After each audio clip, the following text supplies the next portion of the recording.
आज की इस बदलती हुई इकोनॉमी और मॉडर्न लाइफस्टाइल में स्मार्ट वही है जो एक अच्छे फाइनेंशियल प्लान के साथ चल रहा है। एक अच्छा फाइनेंशियल प्लान आपका और आपकी फैमिली का फ्यूचर सिक्योर और स्ट्रेस फ्री बनाता है। और जब बात होती है फ्यूचर के लिए सेविंग करने की, तो सबसे पहला वर्ड जो हमारे दिमाग में आता है वो है एफडी, यानी फिक्स डिपॉजिट। हम सभी यही सोचते हैं कि जितने भी एक्स्ट्रा पैसे पड़े हैं उनकी एफडी करवा देते हैं, जिससे वो सेव तो रहेंगे ही और फ्यूचर में अच्छे रिटर्न्स भी मिल जाएंगे। पर क्या ये एफडी आज भी उतनी ही बेनिफिशियल है? आपको बता दें कि हमारे पेरेंट्स के टाइम पर एफडी के रिटर्न्स 8 से 9% होते थे, जो कि अब सिर्फ 5 से 6% ही रह गए हैं। तो फिर हमें और ऐसा क्या करना चाहिए जिससे हमारे पैसे सेव भी रहें और रिटर्न्स भी अच्छे हों? इसीलिए आज हम बात करेंगे 5 ऐसी इन्वेस्टमेंट स्कीम्स के बारे में जिसमें आपको एफडी से बेहतर रिटर्न्स मिलेंगे, और साथ ही में ये स्कीम्स सेफ भी हैं क्योंकि ये स्कीम्स गवर्नमेंट के अंडर आती हैं। इनमें से कुछ स्कीम्स यंगस्टर्स के लिए है, कुछ जो अभी भी पेरेंट्स बने हैं उनके लिए, और कुछ आपकी रिटायरमेंट प्लानिंग के लिए। तो सभी को ध्यान से सुनेगा। तो चलिए शुरू करते हैं। तो सबसे पहली गवर्नमेंट स्कीम जिसमें आप अपने पैसे इन्वेस्ट कर सकते हैं वो है एनएससी, यानी नेशनल सेविंग सर्टिफिकेट। ये स्कीम सभी एज ग्रुप्स के लिए वैलिड है, यानी अगर आप यंग हैं तो भी आप इसमें इन्वेस्ट कर सकते हैं, और अगर 40 प्लस हैं तो भी। यूजली हमारे देश में सीनियर सिटीजन्स को एफडी पर ज़्यादा इंटरेस्ट मिलता है as compared to youngsters, but NSC scheme के अंडर इवन यंग सिटीजन्स को भी सीनियर सिटीजन्स के बराबर ही इंटरेस्ट रेट मिलता है, जो कि है 7.5 से 8%। इस स्कीम का इन्वेस्टमेंट पीरियड 5 साल तक होता है, यानी एक बार पैसे डिपॉजिट करने के बाद आप 5 साल के बाद ही अपने पैसे निकाल पाएंगे। एनएससी में रिटर्न्स तो अच्छे मिलते हैं, लेकिन जो भी अमाउंट आपको मेच्योरिटी के बाद मिलता है उस पर टैक्स लगता है, लेकिन फिर भी ये एफडी से ज़्यादा ही रिटर्न्स देती है। अगर आप भी एनएससी में इन्वेस्ट करना चाहते हैं तो आप अपने आसपास किसी भी गवर्नमेंट पोस्ट ऑफिस में जाकर कर सकते हैं। पोस्ट ऑफिस की जितनी भी स्कीम्स हैं उसमें से सबसे बेस्ट रिटर्न्स एनएससी में ही मिलते हैं। तो अब मूव करते हैं हमारी अगली गवर्नमेंट स्कीम पर। हमारी अगली इन्वेस्टमेंट स्कीम उनको जरूर पता होनी चाहिए जो अभी अभी पेरेंट्स बने हैं या फिर जिनकी बेटी है जो कि 10 साल से छोटी है। इस स्कीम का नाम है सुकन्या समृद्धि योजना। अगर आपकी डॉटर 10 साल से छोटी है तो आप इसमें अप्लाई कर सकते हैं। इस स्कीम के अकॉर्डिंग जो भी पैसे आप अपनी बेटी के नाम पर सेव करेंगे उस पर आपको 8% इंटरेस्ट मिलता है। इस स्कीम का दूसरा मेन बेनिफिट ये है कि ये टोटली टैक्स फ्री है, यानी इसकी मेच्योरिटी पर आपको कोई भी टैक्स नहीं लगेगा। अब क्योंकि इस स्कीम का पर्पस बेटियों का अच्छा फ्यूचर है, तो बता दें कि इसका मेच्योरिटी पीरियड 21 साल तक का होता है। यानी अगर आपकी बेटी आज 3 साल की है और आप इस स्कीम के लिए अप्लाई करते हैं तो आप जो भी पैसे सेव करेंगे उन पैसों को आप 21 साल बाद, यानी जब वो 24 साल की हो जाएगी तभी निकलवा सकते हैं, या फिर उसकी शादी के टाइम पर, उससे पहले नहीं।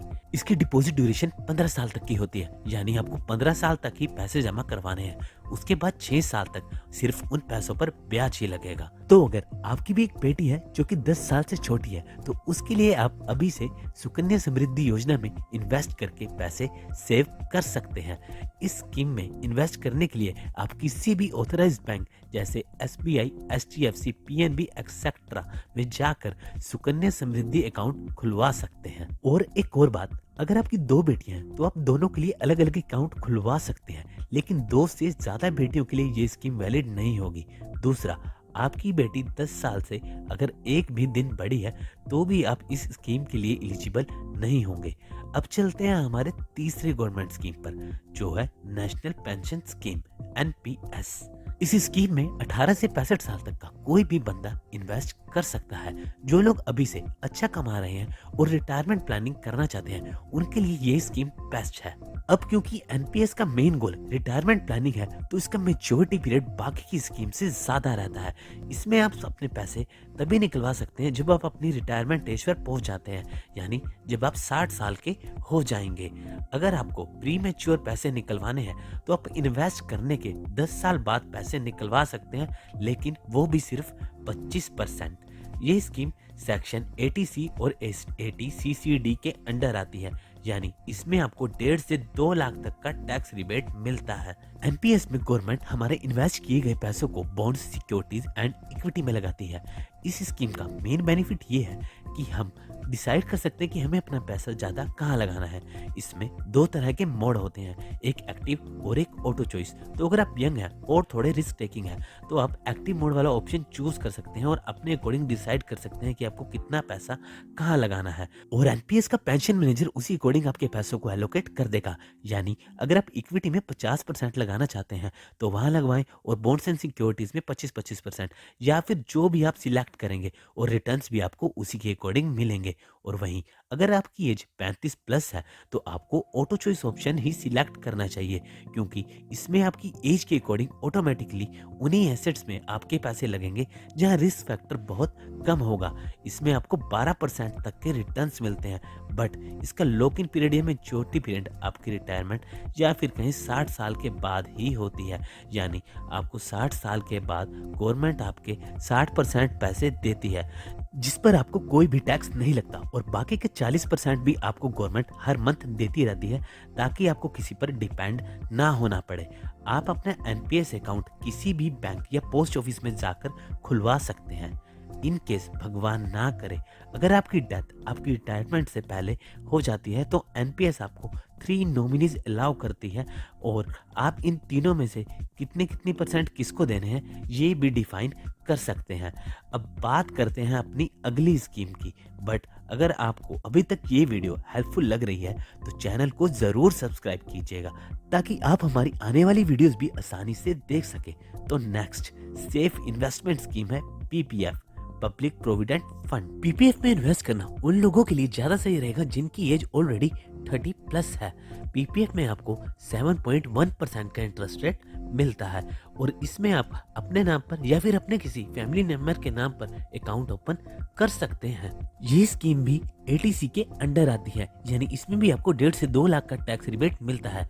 पीपीएफ का मैच्योरिटी पीरियड 15 साल तक का होता है, और अगर आपको उससे पहले अपने पैसे निकलवाने हैं, तो आप 6 साल के बाद ही निकलवा सकते हैं, और वो भी सिर्फ 50%। अगर आपको पीपीएफ अकाउंट ओपन करना है, तो आप आसपास किसी भी गवर्नमेंट पोस्ट ऑफिस में जाकर कर सकते हैं। हमारी नेक्स्ट और लास्ट इन्वेस्टमेंट स्कीम है SCSS, senior citizen saving scheme. ये स्कीम उन लोगों के लिए है जो गवर्नमेंट जॉब कर रहे हैं, या फिर बड़े बड़े प्राइवेट कंपनीज में जॉब कर रहे हैं, या जिन्हें पेंशन का काफ़ी सारा पैसा मिलने वाला है। ऐसे लोग इस स्कीम में अपना सारा पैसा लगाकर अच्छे रिटर्न्स गेन कर सकते हैं। SCSS का इंटरेस्ट रेट करंटली 8.2% का है, और इसका इन्वेस्टमेंट और मैच्योरिटी पीरियड 5 साल का है, यानी 5 साल के बाद ही आप अपने पैसे निकलवा सकते हैं। इसमें आप मैक्सिमम 30 लाख रुपए तक के डिपॉजिट करवा सकते हैं। SCSS भी सेक्शन 80C के अंडर आता है, यानी इसमें भी आपको टैक्स रिबेट मिलता ही है। देखा जाए तो सीनियर सिटीजन्स के लिए ये बेस्ट इन्वेस्टमेंट स्कीम है। तो अगर आपको अपने पेंशन के पैसों की इतनी नीड अभी नहीं है, तो आप इस स्कीम में इन्वेस्ट करके अच्छे रिटर्न्स ले सकते हैं। इन केस इन्वेस्ट करने के बाद आपको बीच में ही विड्रॉ करवाने की ज़रूरत पड़ जाती है, तो वो भी आप कम से कम 1 साल बाद ही करवा पाएंगे, पर उस पर भी आपको 1.5% की पेनल्टी पड़ेगी। तो ये थी हमारी कुछ best and safe investment schemes, जिनके बारे में आप सबको पता होना चाहिए, ताकि समय रहते आप अपने पैसों के साथ सही डिसीजंस ले पाएं, और इन सभी स्कीम्स का फ़ायदा उठाकर अपने और अपनी फैमिली का फ्यूचर सिक्योर कर पाएं। तो मिलते हैं अगली वीडियो में एक और हेल्पफुल टॉपिक के साथ। तब तक के लिए टाटा बाय बाय।